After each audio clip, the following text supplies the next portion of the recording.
एक रात को बहुत बारिश और तूफान आया। उस समय एक चिड़िया इधर उधर घूम रही थी क्योंकि उसको अपने बच्चों के लिए घोंसला बनाना था। उस समय चिड़िया ने एक पेड़ से पूछा कि क्या मैं तेरे पर घोंसला बना सकती हूँ, तो वह पेड़ ने इनकार कर दिया।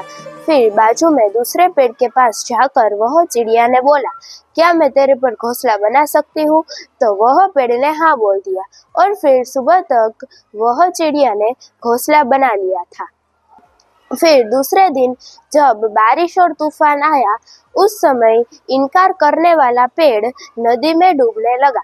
उस समय चिड़िया ने जाकर बोला कि तूने मुझे इनकार कर दिया था, इसीलिए भगवान ने तुझे यह परिणाम दिया।